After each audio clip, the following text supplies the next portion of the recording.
So thanks so much for joining. We are going to get started.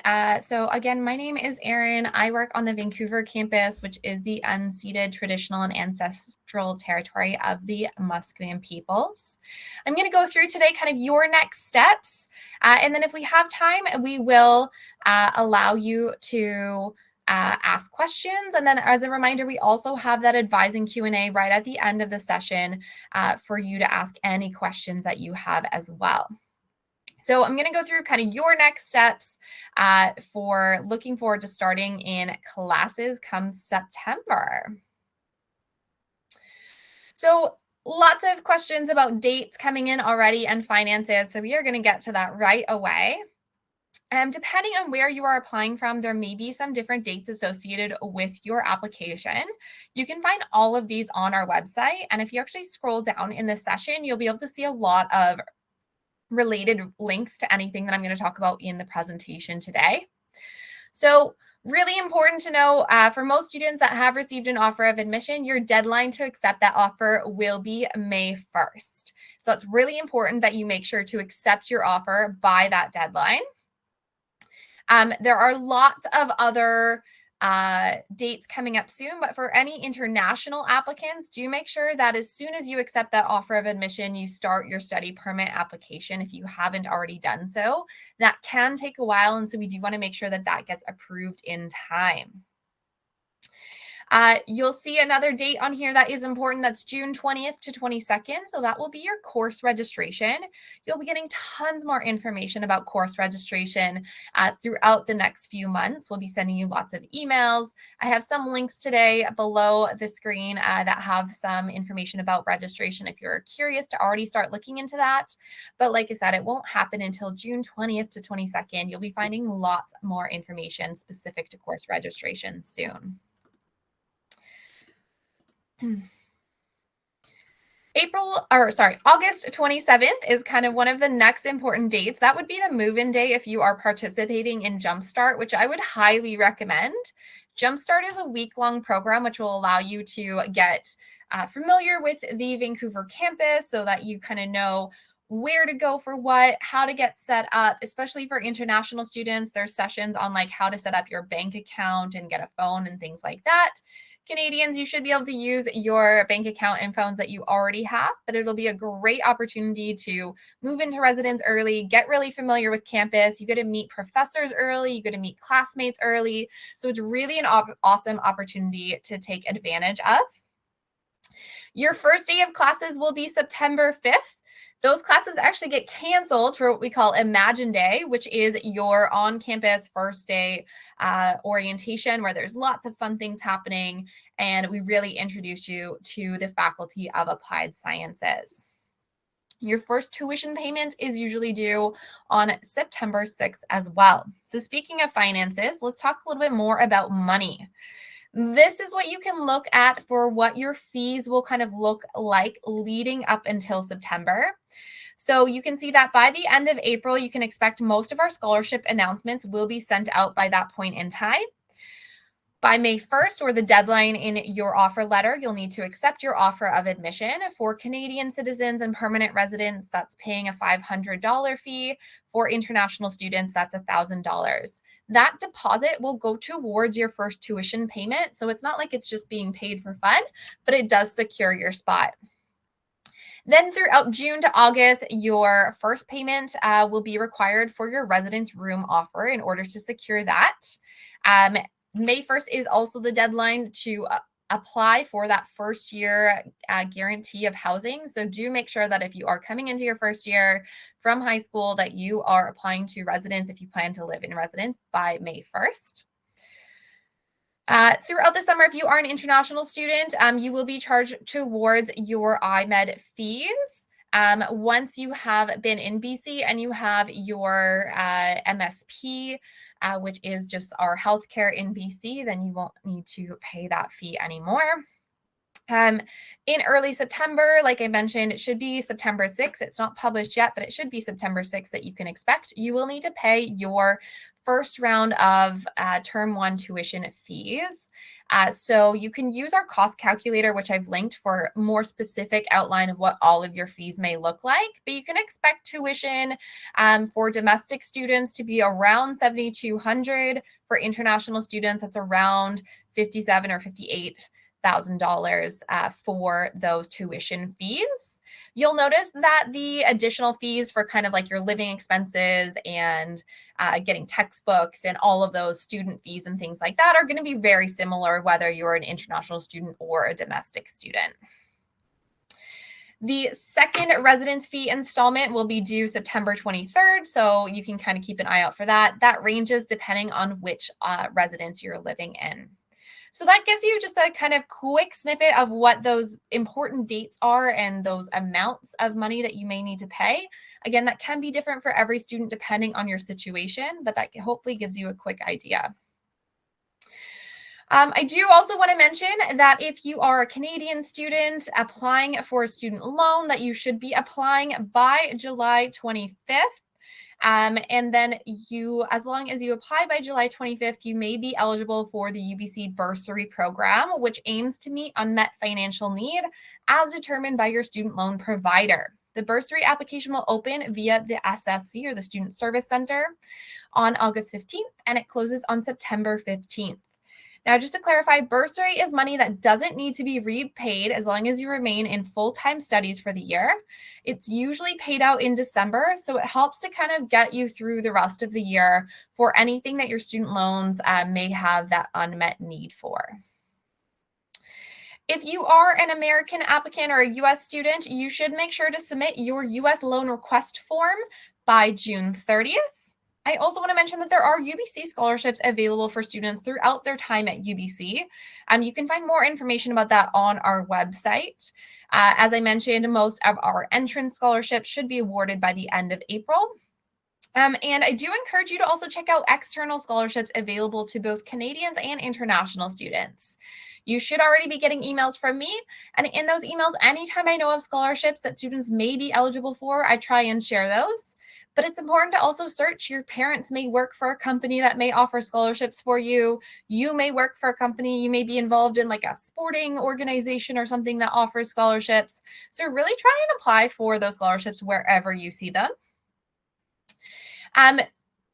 I also want to mention that if you are going to be using something like an RESP or your savings to pay for your tuition, you will likely need a proof of enrollment letter to access those funds. And that's something that you can talk to your enrollment services advisor about at the start of term for more information. Your enrollment services advisor will be sending a welcome email to you likely in early May. They'll let you know a little bit more info about what they can help you with, but typically they can help with things like financial planning, tuition, awards, student loans, or any of those sort of like university policy pieces that you may have questions about. All right, so jumping in a little bit about what you can expect your degree to look like. There are really so many amazing things to look forward to. So I've tried to kind of map out some of those pieces that you have to look forward to. The best part I would say is that in your first year, there's not really a lot that you have to worry about. You're kind of just in your courses. A lot of those additional opportunities that some of you are already asking about will apply later on in your degree. So the first thing I want to focus on is your academics quickly, because there's lots of questions about course registration and things like that. So students in engineering will register in what we call standard timetables. This allows you to enter a cohort of other students that will all have the same schedule as you. So you'll see familiar faces throughout your entire first year with anyone else that's in your standard timetable or your STT. Your STT will include all of the main courses required for your first year program, but you'll add an English and a humanities course. If you go to the courses website, you can see a few things that you'll need to look at. On the top left-hand side, that circle says Browse. If you hit that drop-down, you'll then be able to search standard timetables. In the top right-hand side, when you are registering for classes, you'll need that to say 2023 winter. Now, those courses are not published yet, so you won't be able to see that, but you are welcome to explore the 2022 winter schedules, as a lot of them in the next year will be very similar. You also want to pay attention to the code that I've highlighted there. So you may see things like HS or HT or HZ or PBME. Those all are the type of STT. And again, you'll be getting lots of information about which STT is the right one for you to register in. Once you do select the appropriate STT, you can see a breakdown of all of the courses and their components. You can see that many courses may have a lecture section and will also have something like a lab or a tutorial or a discussion. And so any of your larger classes that you have are likely going to have a smaller component of only about 40 to 60 students in it. So even if you do have a larger lecture of like 200 students, you'll have a smaller component as well, which really is where you're going to do more of that hands-on or that critical thinking part of that course. As you scroll down through that site, you'll also see a schedule of courses, which can help you visualize what your week will look like and what your courses will look like. Typically, students are taking 6 or 7 courses per term in engineering. You'll also see some gaps. So you do need to add in that English and humanities, as I mentioned, which will fill in one term or the other throughout kind of gaps that you have in your schedule.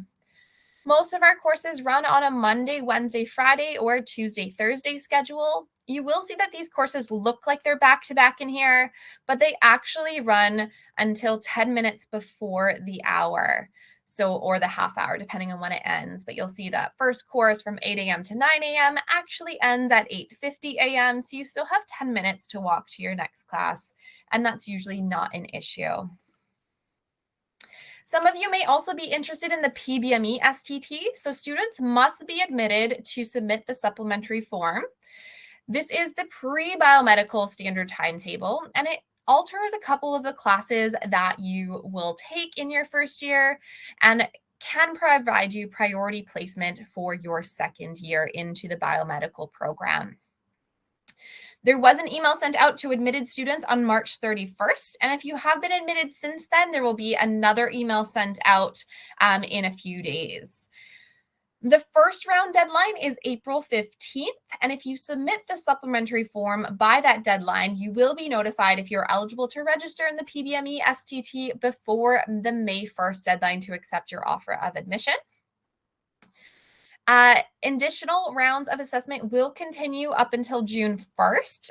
So if you're admitted after April 15th, you can still apply and complete that supplementary form for the PBME STT all the way up until June 1st. As mentioned, students completing the PBME STT with satisfactory grades will be given priority consideration for placement in biomedical engineering in year 2. However, you're also still able to apply to any of the other 13 programs that we offer. And I will also mention that students who don't complete the PBME STT can still be placed into biomedical engineering in second year. However, you may need to make up some of the courses that you're missing, like that chemistry, where we have those 2 chemistries for the PBME timetable. I know there's lots of questions popping up already about AP, IB, or British Pattern curriculum credit. So we do highly recommend that you take your first year chem, physics, and math at UBC because that is the foundation of your degree. However, if you are eligible for credit, it will automatically be assessed. There's nothing you have to do about it. It'll show up on your SSC once we've received those results. Some of those results, especially IB and A levels, will take until mid-August, usually till show up. So we do recommend registering in all of your courses in June when that time comes. And then once you've received credit, then you can go ahead and drop any of those courses from your schedule. Again, we do recommend taking at the very least your math and physics in first year because that will really provide a foundation. If you do want to drop those courses, we do recommend checking with an advisor just in case that would have any sort of impact into your course progression. So again, a reminder, register as soon as your date and time appointment allows you to. Again, you'll be getting lots more information about all of this leading up until June 20th to 22nd registration period. We're also going to have a live Q&A about first year registration on May 16th. So again, in about a month and a half or so from now, we'll have another online session just about registration. All right, so now that we've covered academics, we can focus on what else happens in first year. If you want to get involved in research, usually the first time a student will do so will be the summer after first year. There is a lot of free tutoring offered by the Engineering Undergraduate Society as well as by the AMS at UBC. There's other resources like the Math Learning Center and the Center for Writing. Engineering Academic Services also offers academic advising throughout your first year. And at the end of first year is when you'll go through that second year placement process to select your program and continue into year 2. We have more information coming up about choosing your engineering discipline in our next live Q&A at the beginning, or sorry, not our next one, at the beginning of May, we'll have one. So you'll be able to find out more about that. Just pay attention to your emails. And I also provided a link below about some information about second year placement. So we give you lots of information about what the historical GPA has been for entrance into each of our programs. That second year placement is based off of your first year average. You do also complete a personal statement that will be read by your first choice program as well. So there's lots of information, but your first year classes, AppSci 100 and 101, will really give you all of the breakdown that you need for what that placement process looks like and what you need to do. Moving into your upper years, you'll begin taking courses focused on your engineering program. So you have co-op applications will open the beginning of second year. If you are accepted into the co-op program, your first work term will usually be in the summer after second year. We just recently did a live Q&A all about co-op, and so that is on our engineering YouTube channel. So I do recommend that you go check that out because we go really deep into all the logistics of co-op. We have about half of our students participate in the co-op program, and about high 70%, 78%, I think it is, of students that apply into the co-op program are accepted. So it's not really that competitive to get into co-op, and it's an optional thing that you can choose to do if you want to get that additional work experience. It will extend your degree by a year. You'll also continue taking project-based courses, and of course, you can join design teams at any point of your degree or any other clubs that you may be interested in. Everything available to you in year 2 will continue to be available to you in your upper years, but there's also a few additional things that you get access to in year 3. So you can begin a minor in entrepreneurship, commerce, arts, science, or honors math. You can choose to go abroad through our coordinated international exchange program. You can complete an international service learning term. And there's really just so many opportunities for you in third year. If you want to kind of add a little bit extra to your degree, that's when you can expect to do it. In year 4, all of those design and project courses you completed throughout your degree will culminate in your capstone project, where you'll solve challenging real-world problems proposed by industry partners. These projects are very diverse and could include innovating existing technology or designing something entirely new. If you want to see what some of those projects are all about, you can search the UBC Applied Science Design and Innovation Day on YouTube. If anyone is in the Lower Mainland, it's happening next Tuesday afternoon on campus from about 2 to 5 p.m. And that is really just a way to kind of see some of these capstone projects. We're also going to be publishing some of these projects to our website shortly, so you can expect to see those coming up soon. All right, so that is a quick snippet of all of the information that I wanted to make sure I provided for you today. Thank you so much for joining. Hopefully that gave you an answer to a lot of your questions, but I really appreciate you being here. All right, thank you, everyone.